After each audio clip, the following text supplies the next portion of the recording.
ਬਾਬਾ ਜੀ ਕਿੱਥੇ ਚੱਲੇ ਹੋ? ਓਏ ਮੈਂ ਤੈਨੂੰ ਕਿੰਨੀ ਵਾਰੀ ਆਖਿਆ ਮੈਨੂੰ ਜਾਂਦਿਆਂ ਪਿੱਛੋਂ ਆਵਾਜ਼ ਨਾ ਮਾਰਿਆ ਕਰ। ਬੇਹਯਾ ਚੰਗੇ ਕੰਮ ਵਾਸਤੇ ਚੱਲਾ, ਤੂੰ ਫਿਰ ਪਿੱਛੋਂ ਆਵਾਜ਼ ਮਾਰ ਕੇ ਤੇ ਸਾਰਾ ਕੰਮ ਦਾ ਸਤਿਆਨਾਸ਼ ਕਰਨ ਲੱਗਾ। ਚੱਲਾਂ ਮੈਂ। ਦੱਸ ਤੇ ਦੋ ਬਾਬਾ ਜੀ ਕਿੱਥੇ ਚੱਲੇ ਹੋ? ਚੱਲਾਂ ਉੱਥੇ ਮੈਂ ਬਿੱਲ ਵੇਖਿਆ ਐਤਕੀ ਕਿੰਨਾ ਆਇਆ। ਚੱਲਾਂ ਮੈਂ ਆਪਣਾ ਸ਼ਬਾਸ਼ ਸ਼ਰੀਫ ਨਹੀਂ ਉਹਦੇ ਕੋਲ ਚੱਲਾਂ। ਅੱਜ ਜਦੋਂ ਪੀਪਲ ਪਾਰਟੀ ਦੀ ਘੁੰਮਣ ਸੀ ਉਦੋਂ ਯਾਦਗਾਰ 'ਚ ਬੈ ਕੇ ਪੱਖੀ ਚੱਲਦਾ ਰਿਹਾ ਇੰਜਨ ਕਰਕੇ ਨਾ ਪੱਖੀ ਦਾ ਉੱਥੇ ਕੈਂਪ ਲਾਇਆ ਦਾ ਸੀ।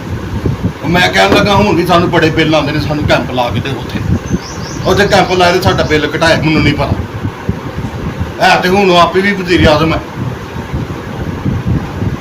ਵਜ਼ੀਰ ਆਜ਼ਮ ਆਪ ਨਹੀਂ। ਮੈਂ ਉਹਨੂੰ ਜਾ ਕੇ ਦੱਸਾਂ, ਮੈਂ ਤੈਨੂੰ ਸਿੱਧੀ ਤੇ ਸਾਫ਼ ਗੱਲ ਦੱਸਾਂ, ਉਹਨੂੰ ਮੈਂ ਜਾ ਕੇ ਕਹਿਣਾ ਉਹ ਕੱਢ ਕੇ ਲੈ ਗਿਆ ਦਿਲ ਛਪਾਇਆ, ਉਹ ਤੱਕ ਬਿਜਲੀ ਦਾ ਬਿੱਲ ਛਪਾਦਾ। ਉਹ PTI ਦਾ ਖੋ ਕੇ ਚਾਕੂ ਉਹ ਸਾਨੂੰ ਹੀ ਦਿੱਤਾ ਹੀ ਛਿੱਲ ਛਪਾਦਾ, ਤੱਕ ਬਿਜਲੀ ਦਾ ਬਿੱਲ ਛਪਾਦਾ। ਤੂੰ ਵੀ ਇੰਝ ਹੀ ਕਰਨਾ ਸੀ ਤੇ ਉਹ ਚੰਗਾ ਨਹੀਂ ਸੀ। ਉਹ ਗਿੱਲ ਛਪਾਦਾ, ਉਹ ਆਪ ਦੇ ਬੈਠਾ ਹੋਇਆ ਹੈ ਨਾ, ਉਹ ਕਰਕੇ ਕਮਰਾ ਚਿੱਲ ਛਪਾਦਾ।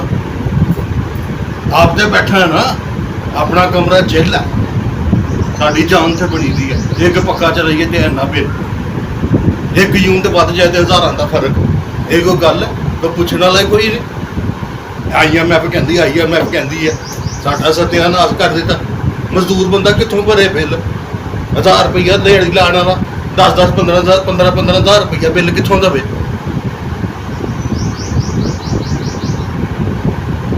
ਸਾਡਾ ਬਿੱਲ ਘਟਾਓ, ਉੱਥੇ ਯਾਦਗਾਰ ਆਓ ਤੇ ਉੱਥੇ ਆ ਕੇ ਤੇ ਕੈਂਪ ਲਾਓ। ਸਾਨੂੰ ਨਹੀਂ ਪਤਾ। ਮੈਂ ਚੱਲਾਂ ਪੁੱਤ, ਮੈਂ ਚੱਲਾਂ ਮੈਂ ਛਪਾ ਚੱਲਾਂ ਪਿੱਛੋਂ ਮੈਨੂੰ ਟੱਕਿਓ ਕੋਈ ਨਾ। ਮੈਂ ਚੱਲਾਂ ਬਸ, ਮੈਂ ਨਹੀਂ ਆਉਣਾ ਵਾਪਸ।